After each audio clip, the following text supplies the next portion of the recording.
Donc, les leaders de l'entreprise, en particulier les directeurs des ressources humaines, les leaders des métiers et de la technologie, doivent réellement répondre à un environnement désastreux qui est le résultat de la pandémie, des querelles politiques, de la volatilité de l'économie et de problèmes de l'environnement. Ils font face aux défis les plus difficiles de leur carrière, certainement. Ces dirigeants vont se séparer en deux camps. Ceux qui vont essayer de rebâtir le passé et ceux qui vont tourner la page vers un futur entièrement nouveau. Nous savons déjà que la bonne approche est la seconde, car le monde que nous avons connu il y a seulement 1 an et demi a disparu à jamais. Le monde de l'après-crise n'est pas un retour à la vie normale, mais la découverte d'une nouvelle réalité ou normalité qui est encore bien mal définie. La nouvelle réalité est vraiment très personnelle et elle touche chacun de nous très directement. Notre vie a changé et beaucoup pensent que, contrairement aux apparences, nous ne travaillons pas à la maison. En fait, nous vivons en permanence sur notre lieu de travail. Voici quelques exemples de changements que nous avons entendus de nos clients. Le premier, Covid a eu un impact différent sur chaque partie de l'organisation. Nous avons découvert la richesse dans nos différences et dans notre diversité aussi.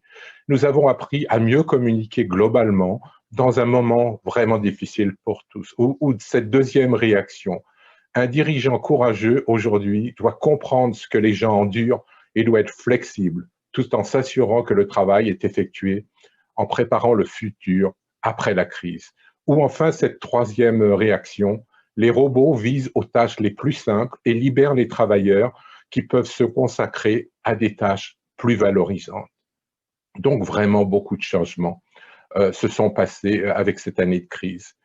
Et en fait, depuis plusieurs années, IDC a effectué beaucoup de recherches autour du futur du travail. Le futur du travail, c'est une approche pour transformer le concept du travail et pour adapter la façon dont le travail est conduit. Il vise à supporter une main-d'œuvre dynamique, productive et responsabilisée. Et les trois dimensions qui sont à considérer principalement, c'est la culture, c'est la force de travail et c'est l'espace de travail. Avant la crise, le principal focus était, comme l'indique la slide, la culture, avec 47% des entreprises, et ceci suivi par l'espace de travail, 31%, et la force de travail, 22%.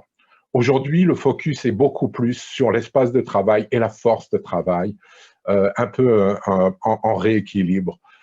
Quand on rentre un petit peu plus dans le détail, la culture, c'est vraiment influencé directement par la façon dont les talents sont gérés.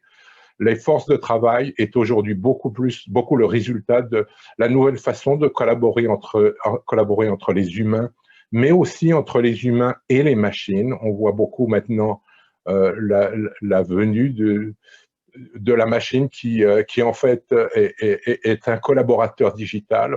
Et enfin, l'espace de travail est particulièrement fondé sur la technologie, sur beaucoup de technologies en fait pour aider à ce nouveau mode de travail, cette nouvelle espace de travail.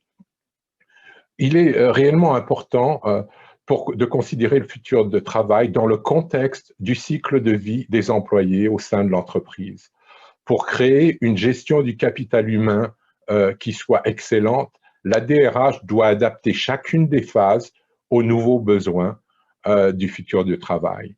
Une stratégie solide des gestions du capital humain doit amalgamer les différentes approches pour acquérir le talent nécessaire à chaque phase, en un tout cohérent et consistant.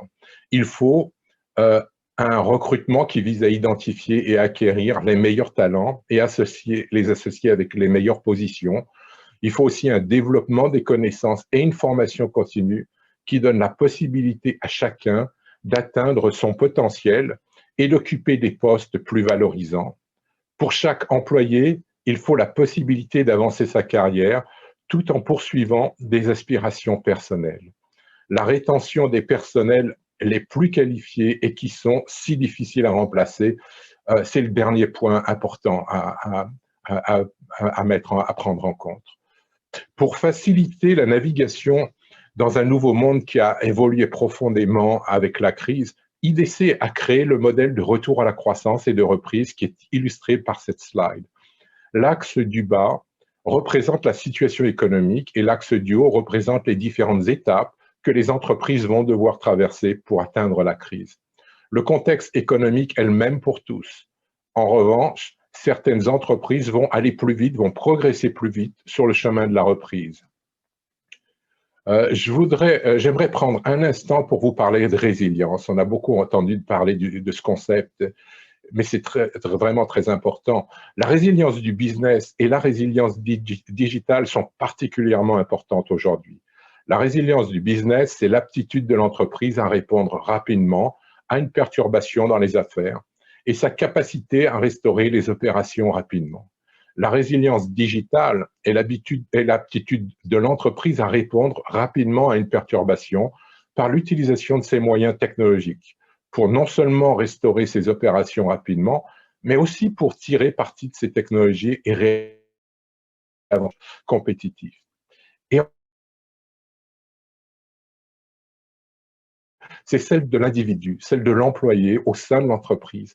Et c'est sa capacité dans l'accomplissement de sa mission quand il ou elle rencontre des conditions adverses. Et c'est la force de rebondir de l'avant dans une situation difficile. La résilience, c'est beaucoup plus que la résistance ou la solidité. Et parfois, d'ailleurs, c'est pas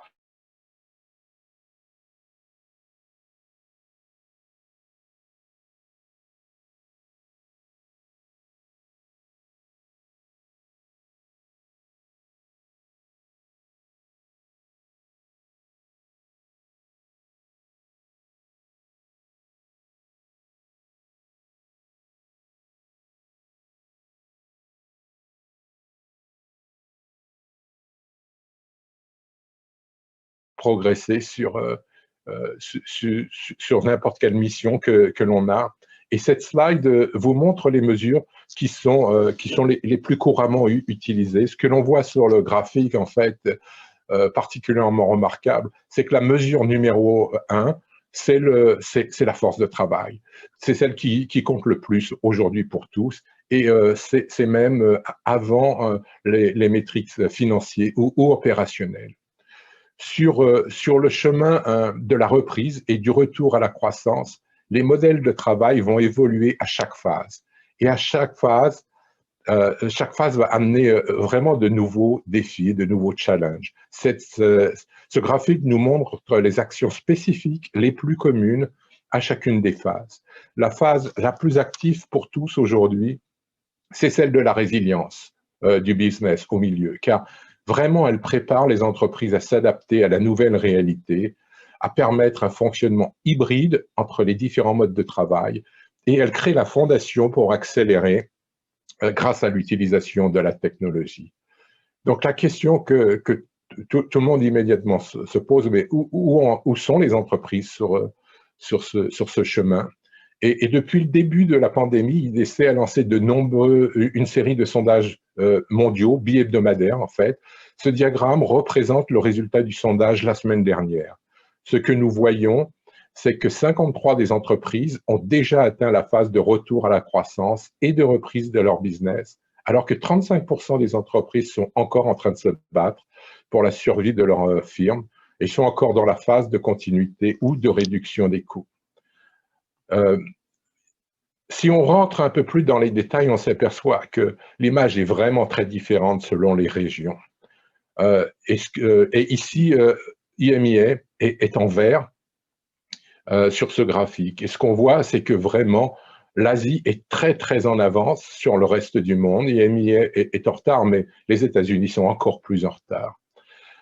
Donc, beaucoup de choses à réfléchir, ça, mais surtout, ça veut dire que nous allons avoir des conditions très différentes de par le monde. Et si votre entreprise est plus globale, vous aurez besoin de vous adapter dans chaque cas.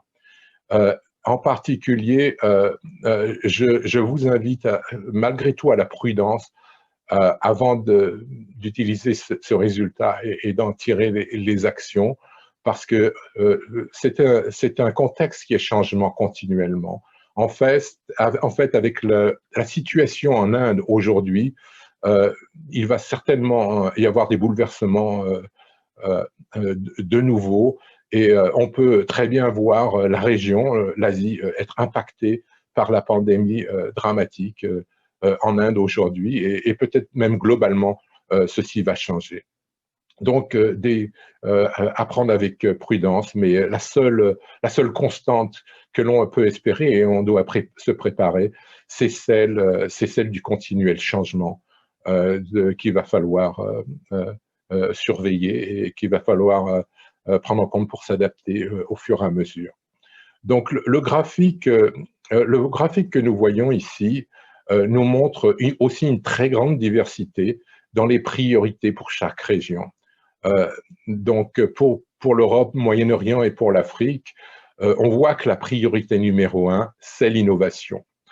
L'Asie se concentre un peu plus sur la croissance de revenus, alors que l'Amérique préfère les profits.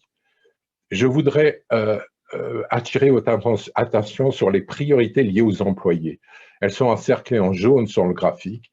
Et ce résultat va paraître très surprenant pour beaucoup d'entre nous, moi le premier.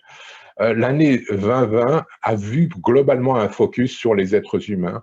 Ce que cela signifie, c'est que les entreprises ne peuvent plus offrir ces niveaux d'investissement. Et le positionnement de l'entreprise pour le futur est vraiment la priorité absolue, et surtout la santé du business va être la plus importante. Et dans ce cadre, le futur du travail reste fondamental, mais certainement, on devra penser à se serrer un petit peu la ceinture ici. Beaucoup de mesures provisoires qui furent prises au début de la pandémie vont continuer dans le futur. C'est particulièrement le cas pour la première sur le graphique, en haut du graphique, celle des modèles hybrides de travail. Ils vont continuer. Les entreprises vont généralement donner plus de flexibilité à chacun pour choisir le lieu et le temps où effectuer chaque tâche. La gestion du capital humain doit donc s'adapter à cette nouvelle réalité, et les systèmes de la DRH vont devenir encore plus importants.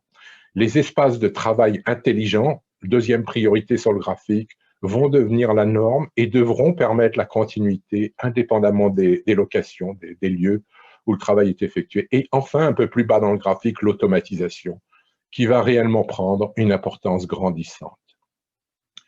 De la crise, un nouveau principe a émergé qu'on appelle la parité des conditions de travail.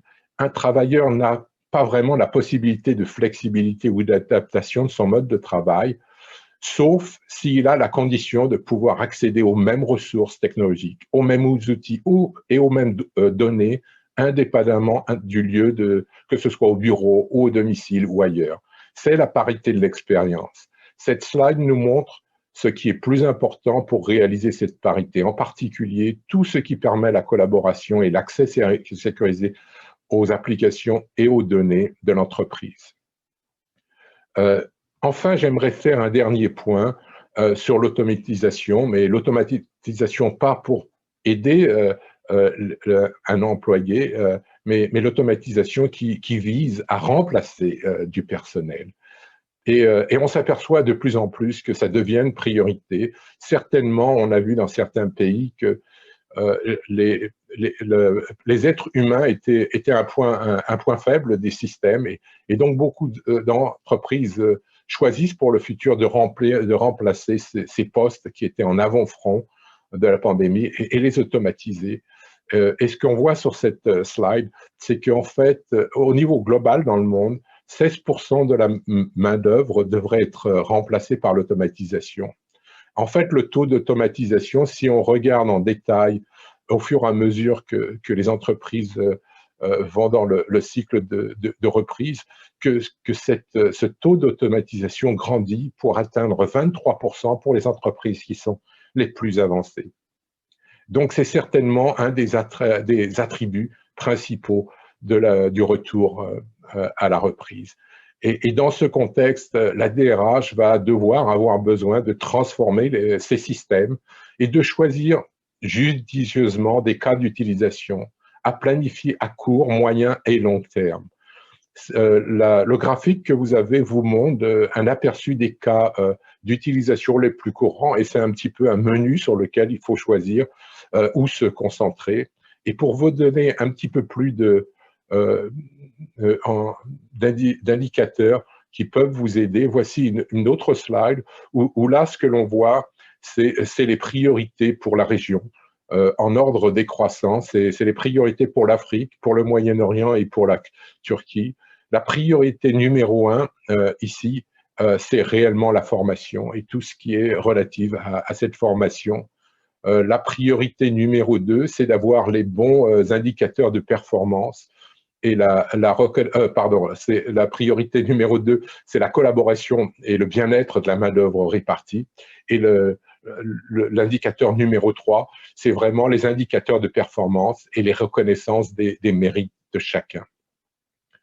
En conclusion, je vous invite réellement à faire de l'automatisation une priorité et à établir les mesures d'accompagnement pour la force de travail, car beaucoup de changements vont apparaître ici qu'il va falloir accompagner. Alignez les modèles du travail dans votre organisation avec les besoins de business, parce que c'est toujours le bon compas pour tous. Repenser les moyens technologiques et leur utilisation dans le cadre de la force de travail et de la gestion du capital humain, et en particulier utiliser le cloud au maximum.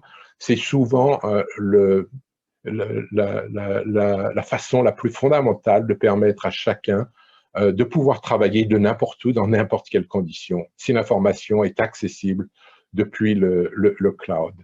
Et finalement, pensez à la culture et concevez une culture, une expérience de l'employé pour favoriser sa motivation et sa responsabilisation en réponse aux besoins de l'économie numérique. Merci beaucoup de votre attention. Je voudrais vous rappeler que la plateforme vous permet de poser vos questions en utilisant l'onglet Q et R ou si vous avez une version anglaise Q&A. J'aimerais maintenant inviter notre Mélanie H à nous présenter sur le thème « Vous avez survécu 2020 ». Comment pouvez-vous prospérer en 2021 ?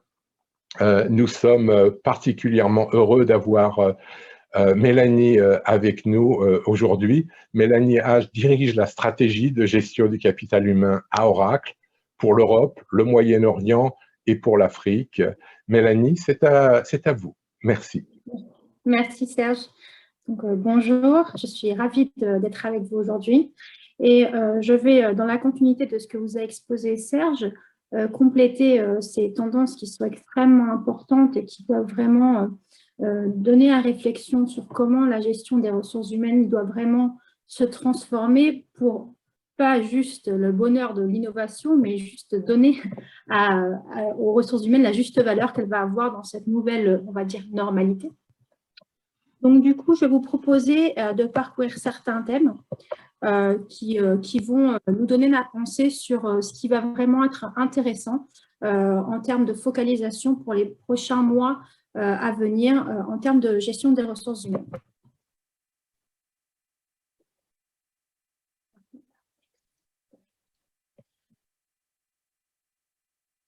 Donc, en termes de thèmes, nous allons aborder bien sûr tout ce qui a été les éléments perturbateurs que nous avons vus grâce ou à cause de la Covid-19, les nouveaux modes de travail et comment la technologie va nous permettre d'affronter cette thématique dans la douceur et dans la transition qui soit efficace pour les salariés. Aussi l'apport des nouvelles technologies, clairement, sur ce nouveau bien-être qu'on doit mettre en entreprise pour accompagner le développement des collaborateurs, l'importance du télétravail et le mode hybride de travail qui implique une nouvelle flexibilité, une agilité des modèles d'organisation, et aussi avoir vraiment une vision humaine, c'est-à-dire où l'humain devient au centre des préoccupations. Alors, pas uniquement pour rendre, on va dire, pour donner de la satisfaction aux employés, c'est aussi bien sûr un but premier, mais aussi pour chercher des recherches de compétences continues pour s'adapter au nouveau marché et aussi donner une flexibilité à l'entreprise en fonction du contexte qu'elle va devoir rencontrer et de l'instabilité qui va devenir quelque chose qu'on va devoir gérer avec des compétences qui vont sans cesse devoir s'adapter. Et on va aussi faire un petit focus sur l'intelligence artificielle au service de l'RH et voir concrètement quels sont les apports de ce mot, ce jargon qu'on voit à toutes les sauces, et concrètement, qu'est-ce que ça implique en termes d'innovation et de simplification des tâches et d'organisation et de valeur pour la gestion des ressources humaines. Voilà. Donc, je vais vous juste avancer gentiment sur mes slides. N'hésitez pas si vous avez des questions, s'il y a des choses qui vous semblent un petit peu intéressantes à approfondir. Donc, en termes de perturbation, on va dire, le marché, tout a été un petit peu déconnecté ces 12 derniers mois. On a vu que c'était difficile pour tout le monde. Et on a vu également que la main-d'œuvre mondiale a eu des grosses répercussions sur le bien-être, sur la santé mentale. C'est vraiment quelque chose, un constat vraiment qui est important de se rappeler. En plus, on a un manque d'homogénéité de cette perturbation en fonction des secteurs d'activité. Il y a des personnes qui ont pu s'organiser pour avoir une continuité dans leur activité, d'autres personnes qui ont dû rester à leur domicile sans activité pendant un certain nombre de mois ou même plusieurs semaines. Et du coup, on a vraiment eu un fort impact sur le moral global de la main-d'œuvre au niveau mondial. Donc, c'est vraiment quelque chose qu'il faut prendre en compte et qu'il faut se rappeler. Ça n'a pas été aussi facile que de donner une connexion VPN à des personnes chez elles et un ordinateur. Il y a vraiment eu une grosse répercussion sur la charge mentale et sur le bien-être des personnes en général. Donc, vraiment, il faut se rappeler de cet impact. Du coup, en termes de transformation, on a vraiment vu une nouvelle expérience apparaître. Alors, bien sûr, au niveau des enfants, on a eu beaucoup d'enfants qui se sont retrouvés au milieu du salon avec nous en train de travailler, mais avant tout, au niveau du travail. On a eu certains secteurs d'activité qui se sont retrouvés à devoir appliquer de nouvelles normes d'exécution très rapidement. Donc, c'est poser la question de comment intégrer ces nouveaux processus au niveau des RH de façon très rapide, comment je vais former une masse salariale dans un temps record sur des nouvelles procédures sanitaires, par exemple, et aussi comment j'assure la sécurité de mes personnes dans ce nouveau cadre. Donc, on peut se dire, dans ce cadre-là, vraiment, la technologie a permis ou a ralenti, dans certains cas, en termes de maturité, l'adoption de ces nouvelles pratiques. Donc, ça, c'est vraiment quelque chose aussi qu'il faut se rappeler pour voir aussi en termes de préparation, en termes d'efficacité, quand sommes-nous prêts en termes de technologie à affronter une nouvelle mise en place, un nouveau contexte? Est-ce qu'on est capable de réagir de façon efficace à un nouveau contexte donné? Donc ça nous a vraiment donné une sacrée expérience de ce côté-là.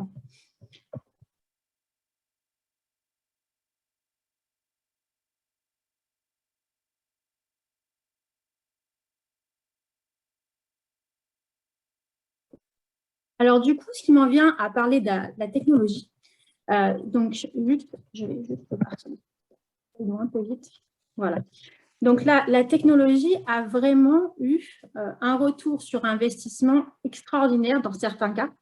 Et on a vu une disparité de la réactivité des entreprises en fonction de leur niveau d'investissement dans la technologie. Concrètement, pour vous dire simplement, on avait donc, nous, dans notre contexte chez Oracle, on accompagne plus de 4000 clients dans le monde au niveau RH. Ça représente à peu près 45 millions d'utilisateurs, donc de personnes qui sont connectées à nos outils.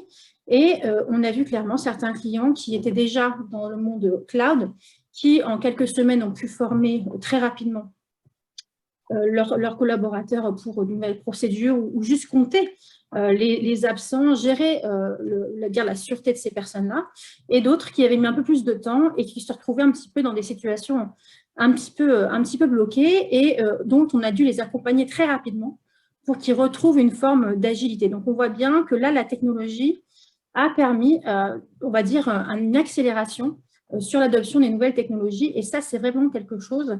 On a gagné à peu près 5 ans, hein, je parle sous le contrôle de Serge, bien sûr, mais en moyenne, on se dit qu'on a à peu près gagné 5 ans en termes d'adoption technologique au niveau des activités de gestion des ressources humaines dans certains secteurs, des projets qui pouvaient sembler futiles sur l'accompagnement des collaborateurs sont soudainement devenus vitaux pour permettre la survie du business de l'entreprise. Donc, c'est vraiment quelque chose que l'on a vu comme d'essentiel pour arriver à avoir une organisation résiliente.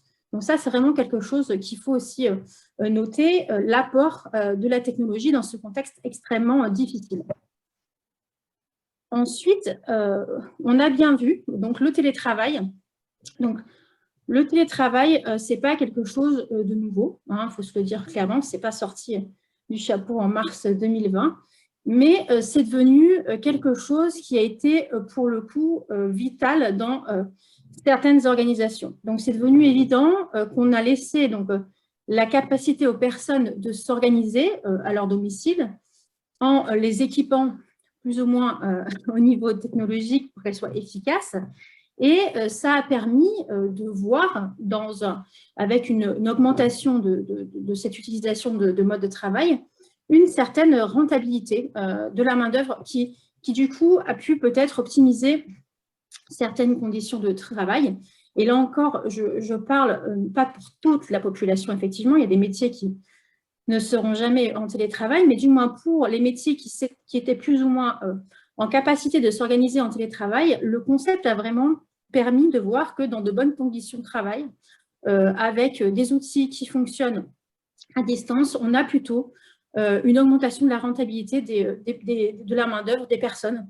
Donc ça, c'est plutôt une bonne nouvelle parce que c'était quand même une crainte assez culturelle, on va dire générale, hein, si on met de côté la culture anglo-saxonne et plutôt américaine, que bon, bah, à la maison, on va plutôt travailler de façon discontinue et on n'a pas ce côté paternaliste traditionnel de la gestion du travail. Et c'est donc le contraire qui s'est produit dans la majorité des cas.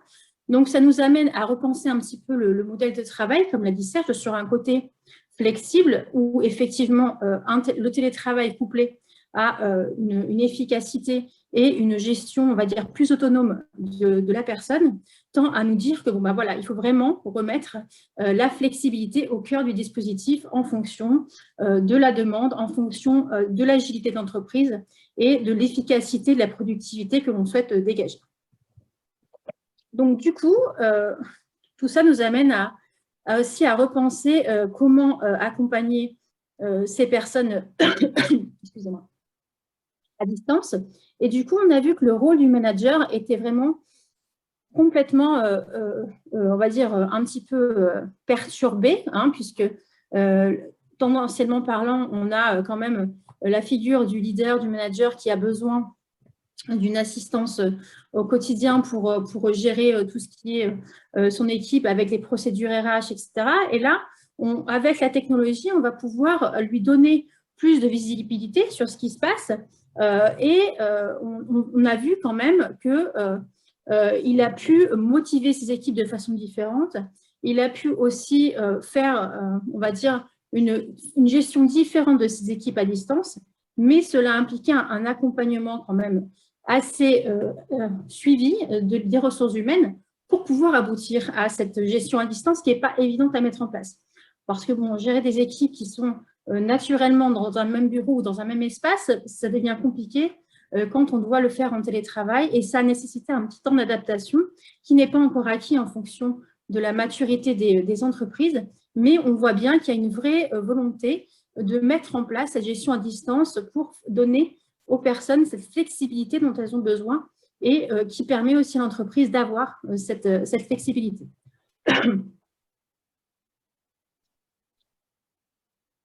Donc, du coup, nous, ce qu'on vraiment on voulait transmettre comme message qui est aussi qui rejoint ce qu'a dit Serge, c'est-à-dire que il faut vraiment comprendre que le travail plus humain, alors l'acronyme, c'est vraiment pour se dire que c'est vraiment par les personnes qu'on va pouvoir donner à l'entreprise de l'agilité nécessaire pour aller chercher l'innovation, pour aller chercher la performance et pour aller chercher toute la flexibilité qu'elle aura besoin. Ça va être la flexibilité des compétences, ça va être la flexibilité de l'organisation. Et du coup, plus on va prendre en compte l'individu en tant que tel, pour l'accompagner sur sa propre carrière et sa propre intégration d'entreprise, plus on va pouvoir avoir cette agilité, cette innovation et avoir une vue vraiment proactive de notre entreprise sur un positionnement du marché grâce à une stratégie des ressources humaines vraiment flexible. Ça, c'est vraiment la façon de rendre le travail humain. Le travail humain, ce n'est pas uniquement mettre des choses, on va dire, rigolotes à disposition pour les salariés et faire de la cohésion d'équipe, c'est vraiment que chacun trouve son sens au sein de l'entreprise et qu'il trouve son rôle et sa façon de s'accomplir pour qu'en retour, l'entreprise puisse, elle aussi, s'accomplir dans son développement et dans son marché. Donc, c'est vraiment quelque chose d'humain, mais avec une inclusion qui soit vraiment pour tous, pour vraiment le bien-être commun. Et ça nous amène sur vraiment la santé, le bien-être et la sécurité. Donc, il y a vraiment des choses, comme le disait Serge, qui ont vraiment été changées pendant cette dernière année. Et on a vu, par exemple, tout ce qui était gestion des absences, gestion des questions classiques de premier niveau pour les salariés, les suivis des incidents, etc. Ce sont des choses que les ressources humaines se sont retrouvées à gérer des volumes considérables de ces genres d'activités. Donc là, la technologie est intervenue pour les aider à affronter ces volumes de questions, ces volumes incroyables de questions répétitives pour aider les salariés à gérer cette crise aussi. Hein, quand on vous demande, ben voilà, j'ai quelqu'un de malade dans ma famille, comment est-ce que je dois rester chez moi? Est-ce que j'ai le droit à des jours de vacances? Comment je peux gérer le travail à distance? Enfin, tout ce genre de questions qui sont très, très importantes pour les salariés et qui nécessitent pour l'ARH un volume de travail extrêmement incroyable et sur des tâches très répétitives. Donc, du coup, là, on a vraiment l'intérêt de la technologie, par exemple, avec la mise en place d'assistants personnels, donc c'est des chatbots, hein, on pourrait dire, qui peuvent répondre aux salariés avec leur téléphone, avec ce qu'ils ont à disposition. Il n'y a pas besoin d'applications ou de choses comme ça, et qui permettent en temps réel d'aider, de soulager les ressources humaines sur des tâches très simples pour gérer la santé et le bien-être des salariés, rassurer le salarié pour avoir une réponse immédiate sur des questions qui sont vraiment essentielles dans sa vie quotidienne, et aussi permettre du coup de collecter des données très importantes pour les RH pour assurer un suivi des équipes et avoir une vue en temps réel sur ce qui se passe grâce à l'intelligence artificielle. Donc, on voit vraiment comment tout ça peut vraiment être à disposition, comment la technologie et comment la mise en place de choses qui font du sens pour tout à chacun permettent à l'entreprise de vraiment s'adapter et de réagir très rapidement face à des crises comme la Covid-19. Donc, du coup, je vais juste avancer sur celle-là pour aller sur ce thème qui est intéressant.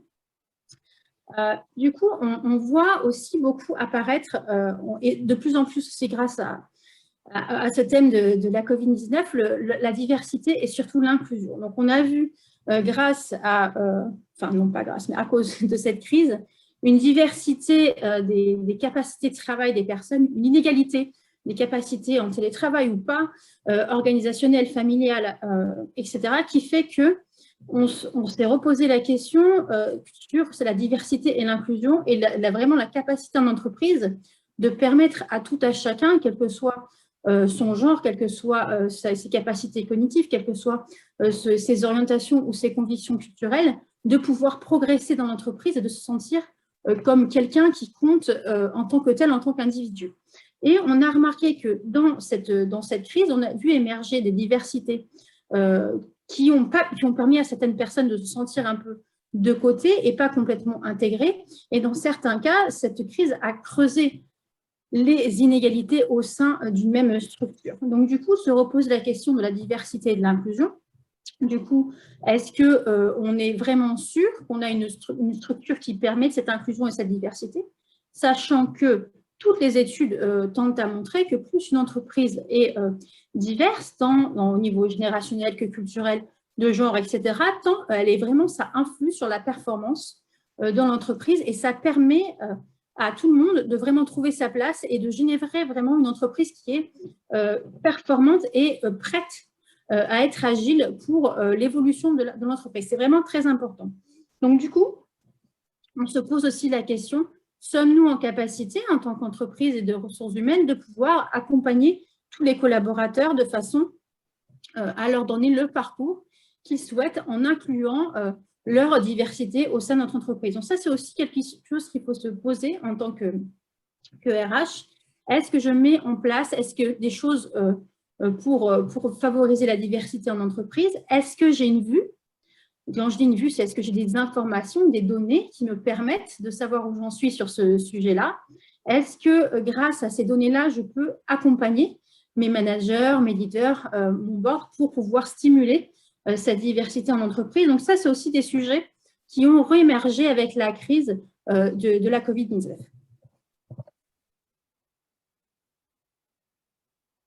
Enfin, je voulais juste remettre un coup. Donc, l'entreprise agile, c'est très important. Je vous en ai parlé tout le long, mais juste pour vous donner une vue, comme l'a dit Serge, avoir quelque chose qui, en entreprise, une organisation qui permette une constante adaptation, ça passe bien sûr par l'innovation, hein, comme on l'a vu, ce premier sujet, mais ça passe aussi par le développement des compétences. Si vous n'avez pas les collaborateurs qui vont permettre cette innovation, qui vont permettre après de délivrer des nouveaux services, vous passerez à côté de cette agilité et vous passerez à côté les potentielles adaptations de marché, etc. Donc vraiment, la compétence, l'adaptation des compétences, la constante formation doit être au cœur d'une entreprise agile, c'est vraiment plus que fondamental. Enfin, je voulais juste refaire un petit focus sur ce sujet des expériences employées. Quand on parle d'expérience pour les employés, il faut vraiment se mettre au sujet que ce n'est pas juste avoir une belle page sur le téléphone ou sur l'ordinateur avec des beaux accès, c'est de partager aux salariés une information personnelle, c'est-à-dire donner le sentiment de les inclure et de leur proposer des informations qui sont vraiment personnalisées et qui sont liées à leur intérêt. Donc, en fonction de leur pays, de leur activité, en fonction de leur profil, il faut vraiment se dire que c'est ça qui intéresse les salariés. Ce n'est pas d'avoir juste un beau look and feel, comme on dit, une belle interface qui soit jolie. Ce qui les intéresse, c'est vraiment d'avoir les infos dont ils ont besoin, à l'instant dont ils ont besoin, et pour les managers, que cette information soit pertinente et qui leur permette de prendre des décisions rapides par rapport au secteur d'activité dans lequel ils ont la charge. Donc, c'est vraiment ça l'expérience employée, c'est la personnalisation, la flexibilité et pouvoir accéder à l'information quand on en a besoin, où on en a besoin pour vraiment créer une expérience positive pour les salariés. Enfin, juste pour vous donner un petit schéma sur ce qu'est l'intelligence artificielle, et si vous avez des questions sur ce sujet-là, n'hésitez pas. Donc, du coup, l'intelligence artificielle, c'est comme un petit cerveau artificiel qui apprend de votre comportement et qui ensuite, en fonction des comportements des utilisateurs et de ce qui s'est passé, va pouvoir prédire le futur par rapport à une activité donnée et de la somme de ces comportements. Donc ça, c'est vraiment ce que font l'ensemble de nos applications sur Oracle Cloud HCM et aussi tous les autres métiers comme la finance ou le marketing. Et c'est vraiment cette technologie qui permet de proposer des tas de services concrets, vraiment de nouvelles avancées qui vont simplifier la tâche aussi bien de l'employé, aussi bien du manager, aussi bien que de la RH et des décisionnaires en entreprise. Donc concrètement, pour vous donner un petit exemple de ce dont on parle, on va avoir… attendez, un petit peu… Oula.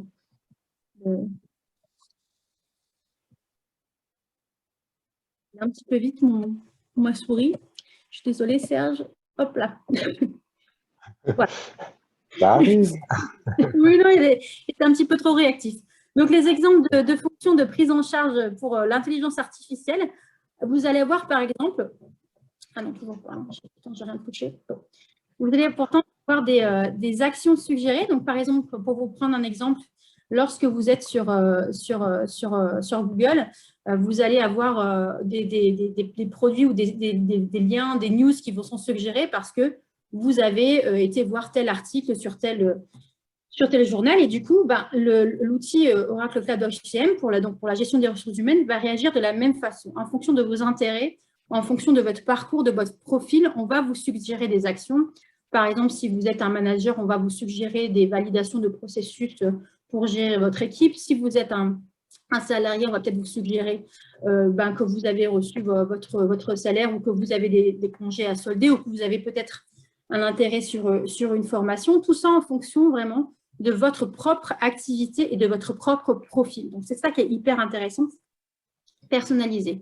Et bien sûr, quand on parle de recrutement, donc ce qui est un peu, quand on a des volumes de candidats assez intéressants, vous avez une analyse assez fine du meilleur candidat et du délai de recrutement que vous pouvez espérer par rapport à un poste donné. Pareil, toujours par rapport à une expérience qu'on a enregistrée par rapport à votre activité, votre profil et par rapport aux données de marché. Et ensuite, vous avez aussi des contrôles qui sont extrêmement avancés dans tous les processus RH qui vont détecter les anomalies. Par exemple, si vous avez des choses qui ne sont pas conformes, on va voir que vous allez avoir des alertes qui vont remonter aux administrateurs RH pour dire, voilà, là, par exemple, on note que ce profil est dans telle catégorie. Est-ce qu'on est sûr de cette gestion-là? Est-ce qu'il n'y a pas une erreur d'affiliation? Enfin, on va vraiment tout contrôler pour que vos processus qui sont conformes et que vous avez vous-même choisis soient vraiment clairs, transparents et, comme on dit, compliant, adaptés à la sécurité de votre entreprise et vraiment très, très focalisés sur votre performance au niveau RH. Aussi, vous avez des tas de choses pour la gestion des talents qui vont vous assister, comme trouver les meilleures compétences, chercher des compétences internes, permettre aux managers d'avoir vraiment une vue par profil, par typologie, maîtriser la diversité, maîtriser les types de formation. Donc, tout ça, vous allez pouvoir analyser aussi toutes les données pour faire des reportings incroyables sur prédire, par exemple, un niveau par exemple, le temps qu'il va vous falloir pour trouver une nouvelle personne dans votre équipe en fonction de votre équipe et du marché, analyser, on va dire, les absences sur votre business unit ou votre pays et savoir quelles sont les raisons majeures d'absence ou de problématiques que vous avez d'absentéisme dans une région et prédire quels seront les futurs, donc faire un forecast sur cette typologie. Enfin, voilà, vous avez plein de choses qui vont vraiment vous aider à prendre des décisions avec des données et avoir une vue proactive. Donc, c'est à ça que sert vraiment l'intelligence artificielle pour les RH, c'est vous donner ce quart d'heure d'avance, comme on dit, hein. C'est un peu une expression des années 90, mais bon, ça personnifie bien la chose. Vous donnez ce temps d'avance pour avoir la bonne décision, pour avoir une entreprise agile. Donc, ça, c'est vraiment à quoi sert l'intelligence artificielle au niveau des ressources humaines. Sur ce, je vais du coup vous dire merci. Je vais repasser la parole à Serge et je suis ouverte à vos questions si vous en avez dans la box Q&A dans le petit tool en bas de Zoom. Voilà. Merci Mélanie, merci beaucoup pour une présentation vraiment très intéressante. Je vais essayer de reprendre le contrôle, voilà. Et je voudrais vous rappeler que vous pouvez poser vos questions à tout moment. D'ailleurs, certains ont déjà commencé à le faire. S'il vous plaît, vous utilisez l'onglet Q et R si vous avez une version française et ça s'appellera Q et A si vous avez une version anglaise de Zoom, mais posez-les à tout moment et nous allons pouvoir comme ça les adresser dès que nous allons ouvrir la discussion. Je vais maintenant inviter nos experts, Fouad Boulaya et Harold Ploy, à nous rejoindre. Ils vont nous aider à comprendre comment aborder certaines questions brûlantes aujourd'hui. Fouad Boulaya est le General Manager avec Catalyst et Harold est un directeur commercial avec N Socitech. Je vais commencer d'abord à poser une question à Fouad. Fouad, pouvez-vous nous parler de l'expérience de vos clients dans la transition vers le cloud pour la gestion des ressources humaines? Merci Serge. Bonjour à tous. Je suis ravi également d'être parmi vous. Donc, si vous permettez ça, je le slide, comme ça je vais... Oui, j'essaye d'attendre doucement pour pas en faire passer plusieurs à la fois, mais c'est le problème. Voilà, vous voyez, ça n'a pas loupé. Merci. En tout cas, j'ai un seul slide. Et donc, pardon. En tant qu'intégrateur, donc, je suis général délivré à Catalyst. Donc, je vais vous parler en fait, je voudrais vous parler de l'expérience, en fait, des expériences de deux entreprises. C'est des expériences très récentes, en fin 2020 et début 2021. Deux entreprises que nous avons accompagnées pour mettre en œuvre les solutions Oracle HCM Cloud. Les deux entreprises opèrent dans le secteur télécom, mais avant ça, nous avons mis en place des solutions similaires pour d'autres clients dans d'autres secteurs d'activité, notamment dans le secteur public. Vous savez, le cloud n'est pas né avec le Covid, il est bien avant le Covid, mais vous allez voir avec ces exemples de success story, comment le cloud aussi a contribué à régler beaucoup de contraintes liées à la conjoncture actuelle. Et donc, la première entreprise, c'est une entreprise en Afrique francophone, une seule business unit.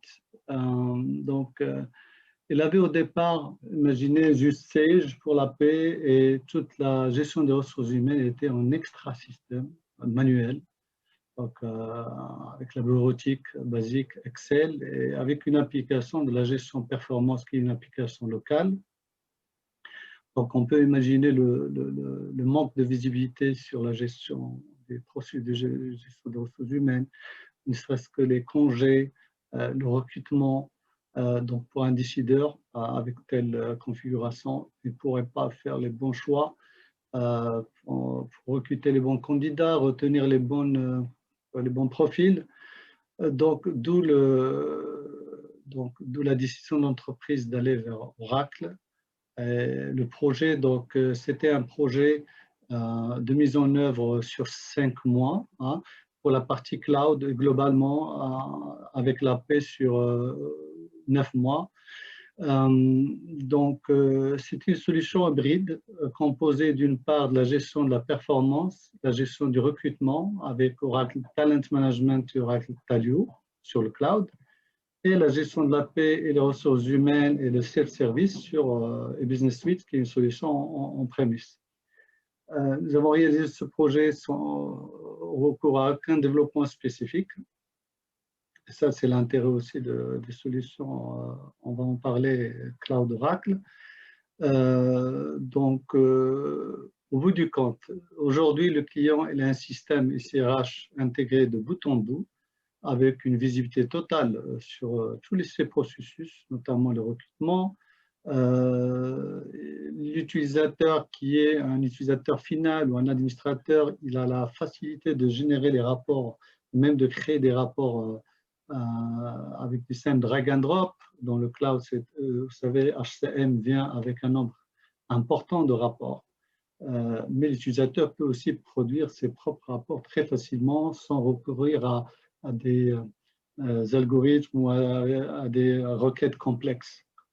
Donc aujourd'hui, le système est là, Life, il a pu abandonner l'ancien système de la gestion de performance. Pour le deuxième compte, c'est une entreprise en Afrique anglophone, mais qui a ici 3 business units.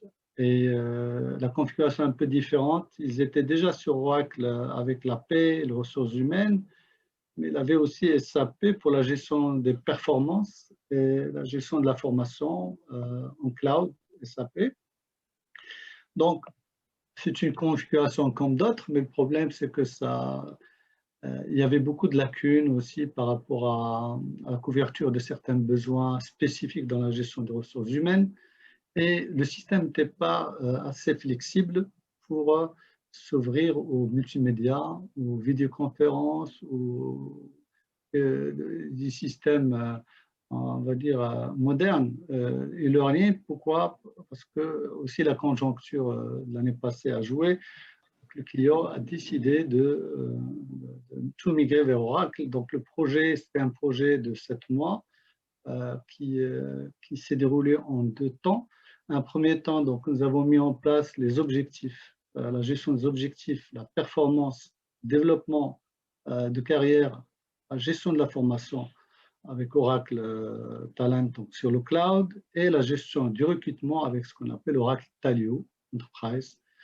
Donc aujourd'hui, c'est une solution intégrée. Lorsqu'on parle de cas, donc c'est des solutions que nous avons intégrées. Nous avons utilisé des outils pour les techniques, s'ils veulent savoir, comme Oracle TCC, Talio Client Connect.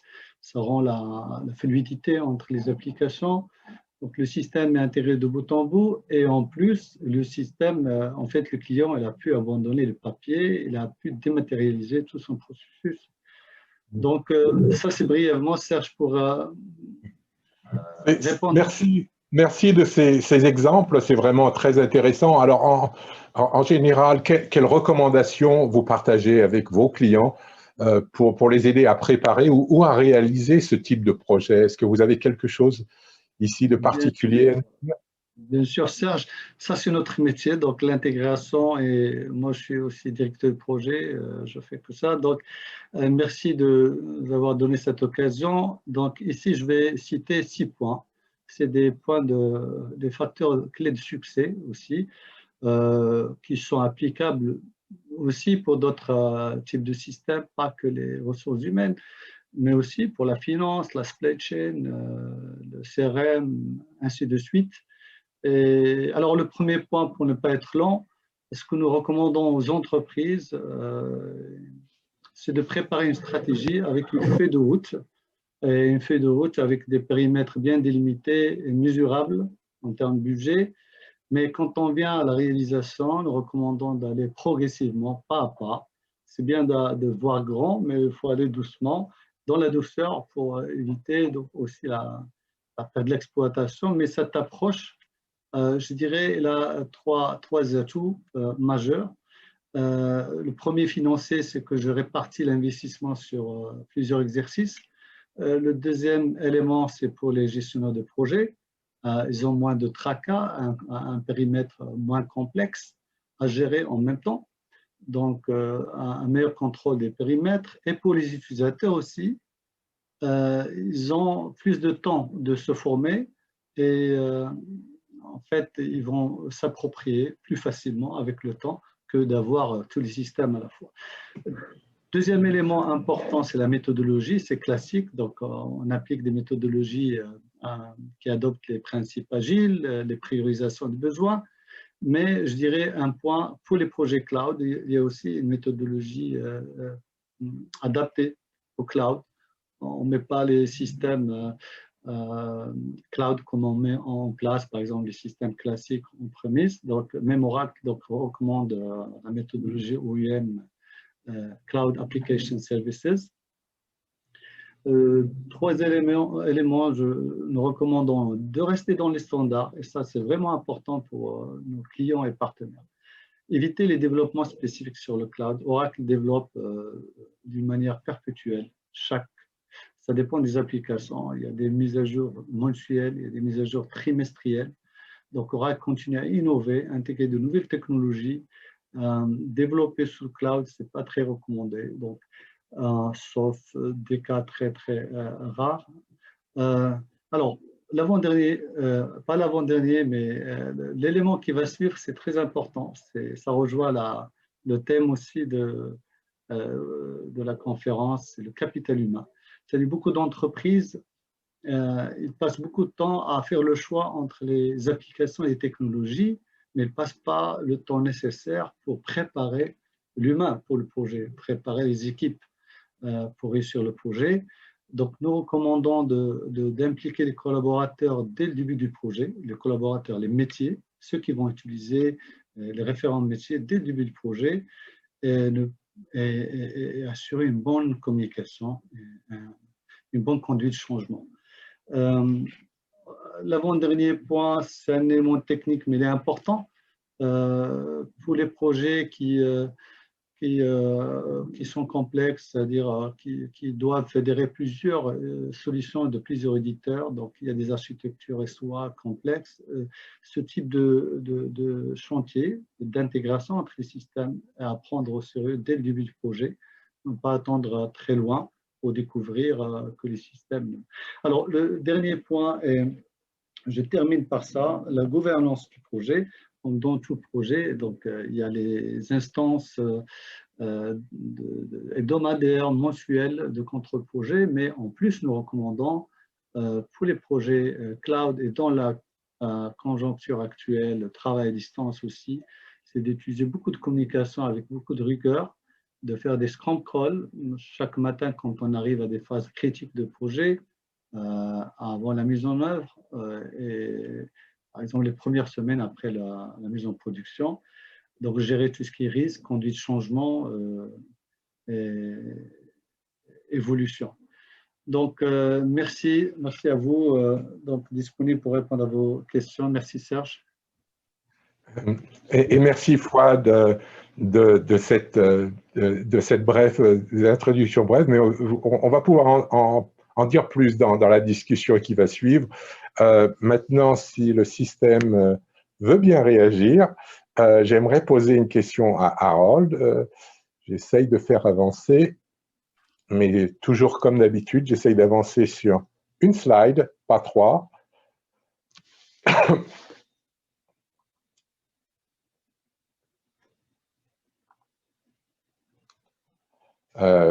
On va voir si ça va être une ou si c'est… Non, c'est bien, j'en ai une seule pour l'instant. Donc, Harold employé avec Ensocitech, et Harold, j'ai une question ici. Quel est l'apport de Ensocitech dans le contexte actuel? Et voici la slide. Merci, Harold. Bonjour Serge, bonjour à tous et merci d'inviter Ensocitech à ce débat très enrichissant, ce débat avec de nombreux experts autour, je ne dirais pas de la table, mais de la table virtuelle. Alors, pour ce qui concerne le sujet, il faut dire que vous-même déjà, Serge et Mélanie, tout à l'heure, ont évoqué, je veux dire, certains aspects qui ont conduit à notre démarche.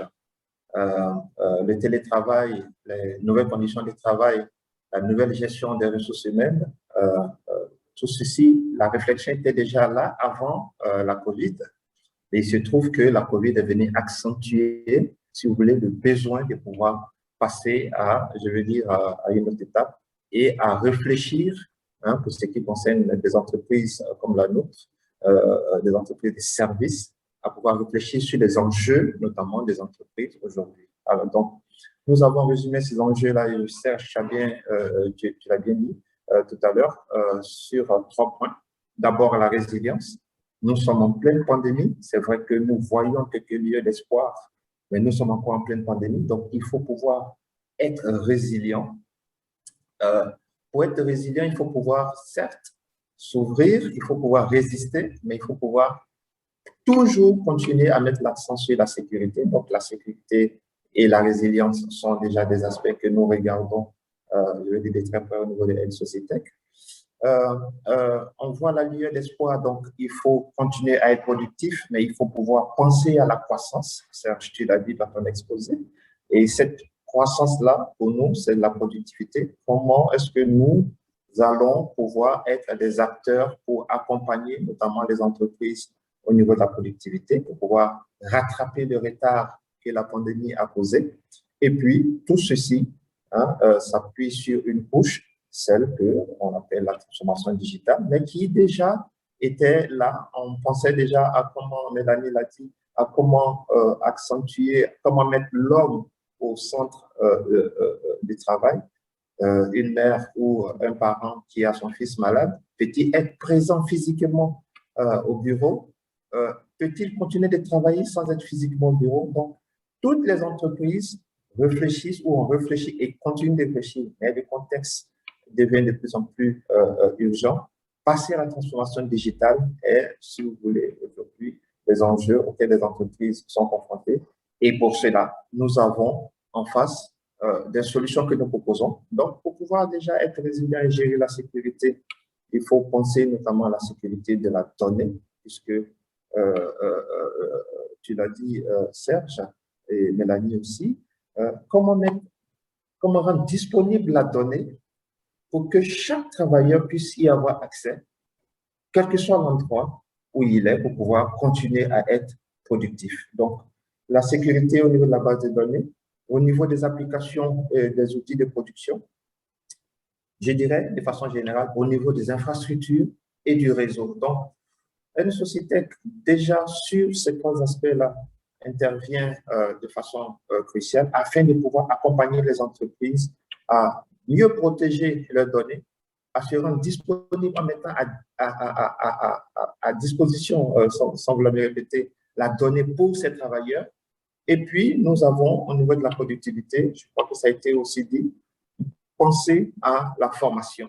Donc, former les équipes, je pense que mon prédécesseur l'a évoqué, Fouad, ce n'est pas tout que d'avoir de belles plateformes où chacun va venir puiser de la donnée, mais il faut penser à former les équipes, il faut les préparer à cette transformation digitale, il faut préparer les collaborateurs des entreprises à pouvoir gérer cette nouvelle situation avec de nouveaux moyens. Donc, Societech a mis au cœur de sa stratégie la formation, cette formation, notamment qui passe par des certifications ou pas, mais il s'agit pour nous d'accompagner des entreprises à pouvoir se former. Nous sommes centre de formation Prometrix, on n'a pas, je veux dire, le temps de citer toute la liste des formations que nous faisons, mais que ce soit au niveau de l'infrastructure, que ce soit au niveau des applications métiers, que ce soit au niveau notamment de la conduite du changement, nous accompagnons les entreprises à être plus productives, à être plus prêtes à pouvoir répondre aux enjeux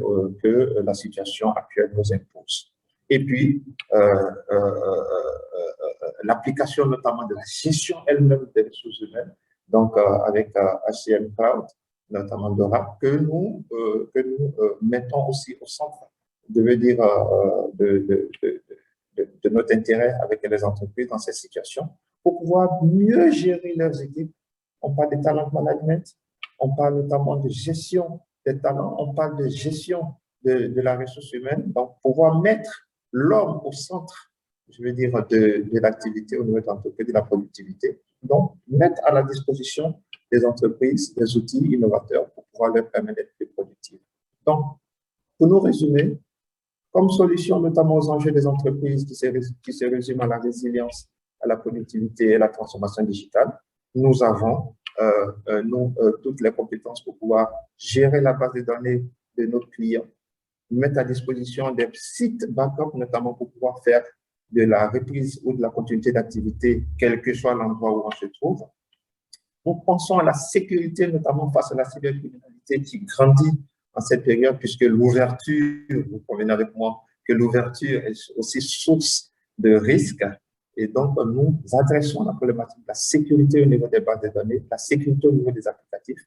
Et puis, pour le capital humain, nous mettons à la disposition des entreprises, des centres de formation pour pouvoir les faire monter en compétences, pour les centres de formation pour pouvoir utiliser de nouveaux moyens de communication et d'information.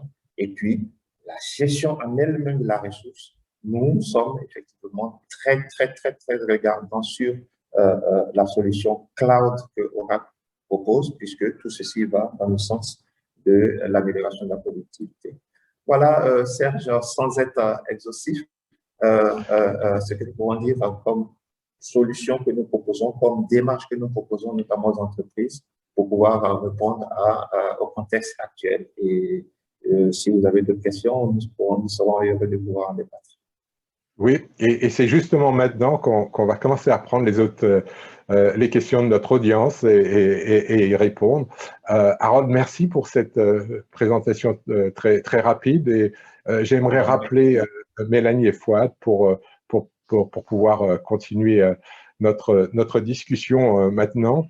Je vous rappelle que vous avez un onglet qui est juste fait pour ça, et d'ailleurs beaucoup d'entre vous a déjà commencé. Je j'ai déjà un petit peu regardé les questions et Mélanie a déjà répondu à certaines des questions, mais je ne peux pas résister et je vais déjà reprendre une des questions qui semble avoir attiré beaucoup d'intérêt et je vais un petit peu l'étendre parce que c'était la question que j'avais aussi dans ma tête. C'est vraiment sur l'intelligence artificielle. L'intelligence artificielle, c'est quelque chose, on le sait tous, qui est devenu très important, mais c'est tellement difficile et on a besoin de toute l'aide qu'on peut avoir. Alors, cette question, je voudrais l'adresser directement à Mélanie, mais nos autres intervenants, je suis sûr, aimeront apporter quelque chose. Pouvez-vous nous en dire plus sur les outils d'intelligence artificielle que votre plateforme apporte, et notamment comment ils permettent d'améliorer certains processus de la gestion des ressources humaines, comme le recrutement ou la formation, ou même d'autres aspects. On dirait que nous sommes tous très curieux ici, parce que, comme on dit en anglais, nous avons soif de ce genre de choses. Mélanie. Oui, bien sûr. Donc, en fait, pour le dire simplement, l'intelligence artificielle, c'est une innovation qui est présente dans toutes les applications Oracle Cloud, que ce soit pour la RH, la finance, le marketing. C'est quelque chose qui est commun à notre plateforme Cloud. Donc, c'est quelque chose que l'on a développé parce qu'on s'est rendu compte de l'intérêt et surtout de l'intérêt pour accompagner ces fonctions, pour la simplification des tâches et avoir une vue de la fonction beaucoup plus stratégique. Donc, concrètement, pour vous donner une illustration concrète de ce qu'apporte l'intelligence artificielle en fait, à la RH, je vais essayer de vous le donner par typologie de profil. En fait, par exemple, si je regarde le salarié, l'employé qui va se connecter à sa plateforme d'entreprise où il a les informations des ressources humaines. Tout simplement, il va avoir un chatbot, par exemple, où il va poser des questions avec sa voix ou en envoyant ou en dictant un message ou en l'écrivant. Poser une question comme vous faites à Siri ou Alexa, vous allez peut-être lui poser combien j'ai de congés à poser d'ici la fin de l'année. Ou, par exemple, est-ce que ma paye a bien été virée sur mon compte bancaire? Ou est-ce que je peux avoir une formation dans tel domaine? Ou donne-moi le numéro de téléphone de mon collègue et vous donnez le nom. Vous voyez, des choses vraiment très, très simples au quotidien.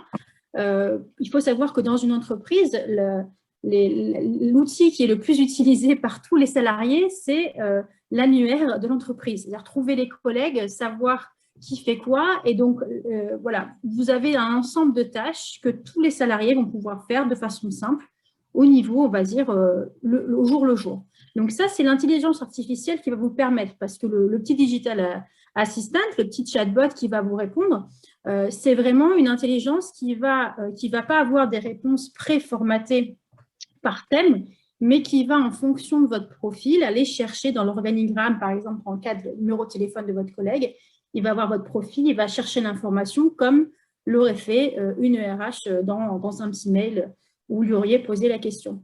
Donc ça, c'est vraiment la différence entre un outil préformaté qui va vous faire un FAQ, une question-réponse sur un sujet, ou un outil intelligent qui va réagir, qui va avoir un comportement, qui va avoir une intelligence et vous répondre de façon précise, efficace, contextualisée par rapport à votre besoin et personnalisée. Ensuite, si je vais par rapport au niveau du manager, donc qui gère une équipe qui va avoir d'autres besoins. Donc, il va peut-être avoir besoin du calendrier de son équipe qui est là, les absences, qui n'est pas là, qui fait par exemple des tours de nuit, qui est d'astreinte ce week-end, etc. Pouvoir accepter en 2 clics une demande de congé. Même chose, au-delà de l'assistant virtuel, il va pouvoir avoir toutes ces données en temps réel et avoir des propositions. Par exemple, si on voit que le planning ne semble pas, il va recevoir par exemple une notification d'un salarié qui veut poser un congé, l'outil va lui recommander, va lui faire des suggestions et va lui dire attention, si tu acceptes ce congé, tu vas avoir une problématique d'agenda ou d'organisation dans ton équipe. Donc, c'est aussi des suggestions en temps réel basées sur la connaissance de l'outil, des informations, l'analyse de données et aussi de vos besoins qui vont vous donner des recommandations pour vous aider à aller plus vite dans la prise de décision ou être plus pertinent en termes de manager.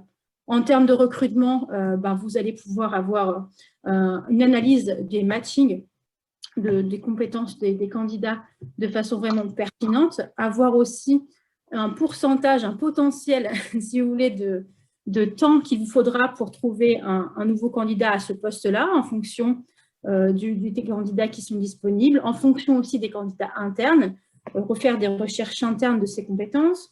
Enfin, il y a un tas d'applications qui sont vraiment très, très, très variées. Et l'intelligence artificielle, elle n'est pas uniquement sur un type d'activité, mais elle est présente partout.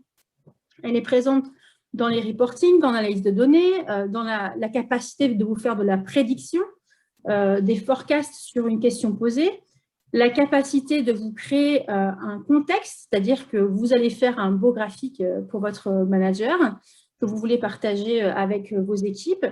Et l'outil, automatiquement, grâce à l'intelligence artificielle, va vous commenter le graphique pour vous donner les raisons et vous expliquer les raisons de ce graphique avec les raisons du changement d'une tendance ou les raisons d'un certain type de résultat qu'on suppose dans 6 mois, etc. Donc, ça vous permet vraiment d'avoir une vue beaucoup plus fine des données que vous avez dans l'outil, tout simplement. Donc, ça, c'est au niveau, on va dire, les managers et les salariés. Au niveau de la RH, c'est vraiment, comment vous dire, ça vous enlève un tas de choses répétitives à gérer et ça vous donne aussi une flexibilité extrêmement efficace dans la gestion des procédures. C'est-à-dire que, bien sûr, vous avez des informations en temps réel, hein, ça c'est, voilà, et au niveau RH, vous allez pouvoir avoir des vues extrêmement fines sur tout ce qui va être les processus, tout ce qui va être l'analyse de l'efficacité de chaque processus, etc.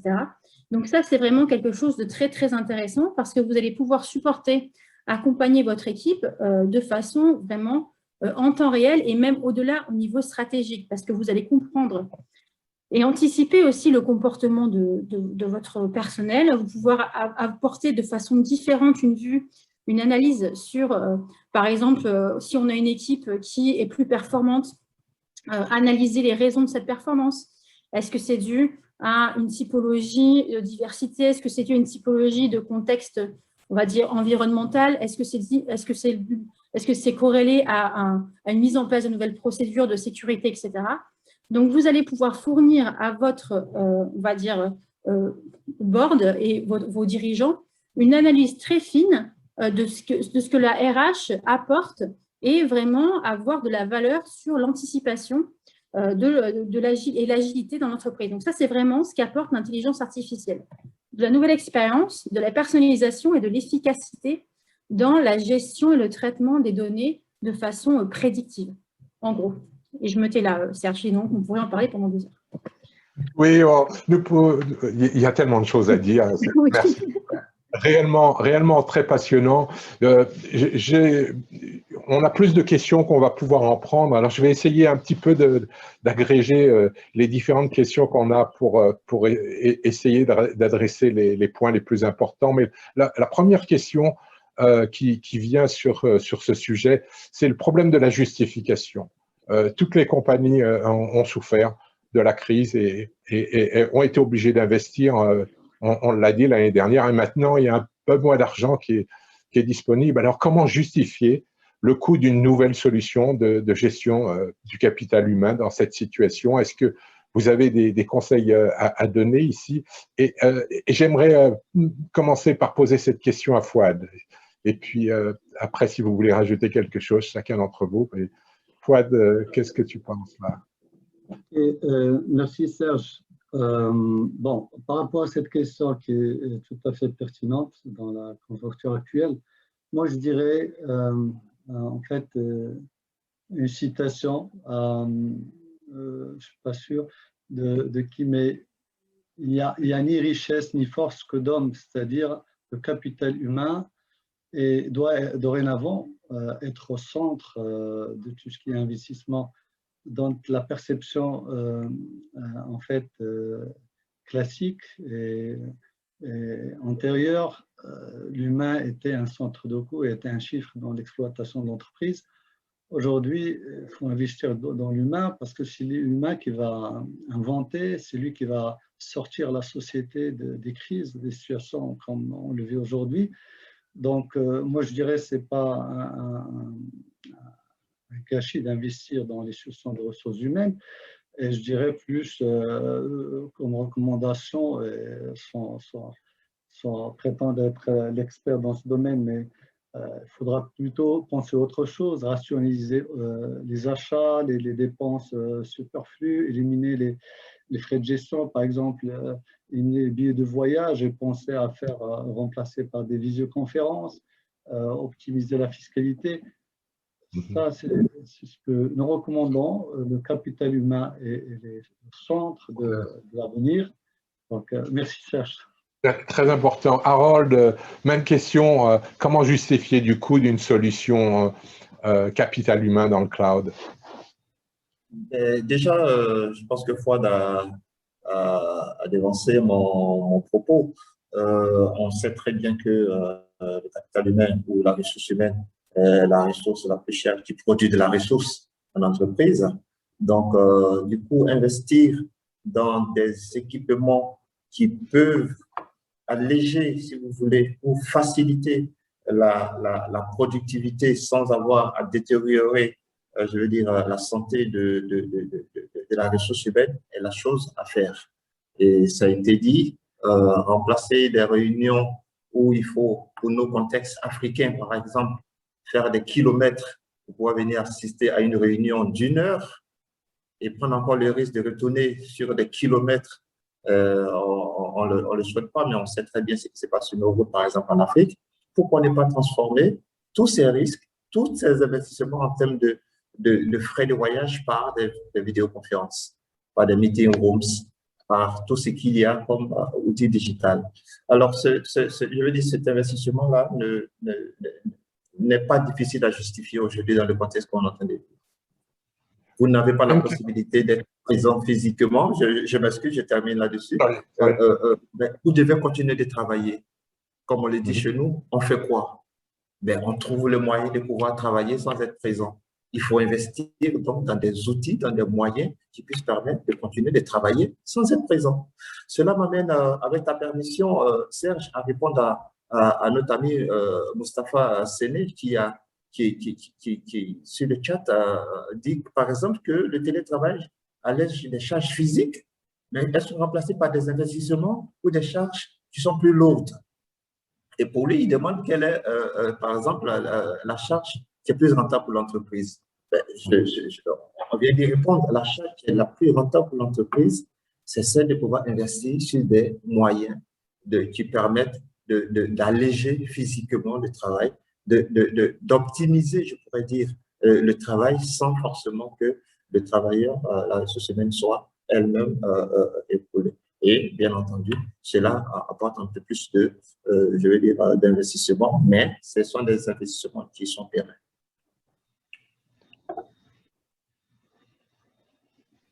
Très bien, merci beaucoup. Mélanie, même question. Comment on justifie d'un investissement pour SCM aujourd'hui? Alors, je vais vous prendre des exemples de nos clients, parce que c'est la vraie vie. Oui. Donc, nos clients, ceux qui ont investi dans les ressources humaines n'ont pas investi dans l'outil HCM pour les ressources humaines, à proprement parler, mais pour une vision plus stratégique et globale de l'entreprise où les ressources humaines sont importantes. Quand je pense à des secteurs d'activité comme le service à la personne, les professional services, toutes les activités dont les ressources humaines, les personnes qui fabriquent et qui délivrent ce service sont au cœur, pouvoir gérer les compétences de ces personnes dans une vision stratégique d'adaptation de ces compétences au marché, c'est ça l'investissement. Ce n'est pas acheter un outil qui va permettre de compter le nombre de formations et de faire des beaux reportings. C'est donner la capacité de l'entreprise d'avoir une capacité agile et stratégique pour survivre ou se développer. C'est ça l'enjeu. Ce n'est pas s'équiper sur un outil des ressources humaines. c'est avoir quelque chose qui permette d'aller plus vite vu le contexte instable de tous les marchés dans le monde et d'intégrer cette capacité d'agilité aussi dans les ressources humaines. Et on a vu aussi des secteurs d'activité beaucoup plus qui ont été moins touchés dans la crise, comme par exemple le marché du retail, tout ce qui était donc supermarché, distribution, etc. Eux ont dû fortement s'équiper parce qu'ils ont eu des volumétries à gérer incroyables, qui étaient déjà très hautes en termes de saisonnalité, mais ils ont eu des saisonnalités intenses dues à la crise en fait, de la Covid-19. Donc du coup, c'est vraiment un enjeu de survie, mais aussi d'adaptation. Si vous n'êtes pas équipé pour voir ce qui se passe au sein du centre de coût le plus cher de votre entreprise, que sont les personnes, ça va être difficile d'avancer, en gros. Oui, très bien. Bon, je crois toujours que c'est une discussion passionnante, mais nous arrivons à la fin de notre session. Alors, je voudrais quand même, je ne peux pas résister pour poser une question rapide que j'aimerais bien entendre à chacun. On a vu sur les questions qui étaient posées qu'il y a beaucoup de questions autour de la sécurité, autour de la législation et comment installer ces solutions et comment on ne peut pas répondre de façon trop courte. J'aimerais que vous puissiez indiquer à l'audience de quelle manière vous pouvez les aider à mieux maîtriser cette partie qui est beaucoup plus compliquée et qui demande plus que 5 minutes. C'est sûr, si vous pouviez dire un mot très rapide sur les problèmes de sécurité, de régulation ou de législation dans chaque environnement, notamment au Maroc et dans le reste de l'Afrique. Et j'aimerais commencer par Harold cette fois. Merci Serge. Justement, dans mon exposé, j'ai abordé ce sujet, la problématique de la sécurité. La problématique de la sécurité est liée justement à l'ouverture que nous devons avoir, à la digitalisation. Et la question de Rachid est pertinente, en ce sens où plusieurs pays, je parlais par exemple des contextes ouest-africains, ont mis en place des législations pour pouvoir protéger les données à caractère personnel, mais je pense que c'est une problématique qui est mondiale et qui donne aujourd'hui la possibilité à des entreprises comme la nôtre de pouvoir tenir compte de ces législations-là dans le déploiement des solutions que nous proposons. Et justement, nous sommes sur la place de la Côte d'Ivoire pour parler avec notamment des banques qui nous posent la problématique de la sécurité de leurs données. Et donc, du coup, lorsque nous faisons, je veux dire, un déploiement, nous pensons notamment à pouvoir les pousser à tout ce qui est normes en termes de sécurité, donc notamment les normes PCI DSS, qui sont, je veux dire, les premiers requirements pour pouvoir mettre en place, je veux dire, des outils de digitalisation. Je pourrais m'arrêter là, sinon on aurait oui, merci. Assez de temps, mais on n'a pas le temps pour nous. Oui, donc Fouad, qu'est-ce que tu peux rajouter sur comment vous pouvez aider ici? Merci Serge. J'ai vu une question aussi de M. Halim dans ce sens, dans le chat. Effectivement, nous, quand on rencontre des décideurs au niveau des entreprises publiques, on a souvent ces questions aussi. Donc, vous savez, c'est une mentalité qui va changer. Il y a encore une perception en fait, du cloud par rapport à la confidentialité qui n'est pas tout à fait claire. Donc, moi, ce que je dirais, je ne suis pas l'expert, je laisserai Oracle dire mieux, mais je dirais, moi, comme entreprise, je préfère mettre mon argent en banque que de le mettre dans des caisses au bureau. Ça, c'est un exemple. Donc, le cloud, il est géré par de grandes entreprises. Oracle est une grande entreprise. Il a des gros data centers qui sont supervisés avec les normes internationaux. Donc, en termes de préservation de données, parce qu'il y a aussi des attaques qui arrivent. Et vous avez vu l'exemple l'année passée, ce qui s'est passé aux États-Unis. Vous avez l'accès, la fraude, même qui peut être en fait locale dans une entreprise. Un DBA ou un administrateur, il peut divulguer l'information interne. Ce n'est pas un secret, mais au niveau Oracle, c'est sécurisé, c'est des normes rigoureuses. Et nous recommandons à nos clients, au contraire, de préserver les données en les mettant dans chez Oracle, les grands éditeurs. Donc, je laisse Très bien. Mélanie, le dernier mot. Oui, alors sur la sécurité, c'est quelque chose chez nous, c'est notre ADN. Très simplement, chez Oracle, toutes les données sont hébergées dans des data centers Oracle uniquement, gérés par des personnels Oracle. Donc, personne d'autre n'a le droit d'accéder aux données, si ce n'est le client. Nous n'avons pas une vue sur les données du client, les hébergeons uniquement. C'est une norme très stricte au niveau européen, mondial. Et nous sommes un des seuls éditeurs qui a la main sur toute la chaîne de l'édition de la solution logicielle à l'hébergement. Donc, voilà, je pense qu'on est une des entreprises les plus sûres au monde sur tout ce qui est sécurité. C'est notre ADN. La base d'Oracle, c'est la base de données. Donc, vous pouvez imaginer que c'est un peu le cœur d'une problématique. Merci. Merci beaucoup pour cette réponse qui est importante. Donc, avec ceci, nous allons terminer notre discussion. Je voudrais remercier encore tout le monde pour cette participation. Et nous espérons que les discussions et les présentations ont été utiles et profitables à tous. Nous vous demandons de bien vouloir compléter le questionnaire de satisfaction et de partager votre opinion.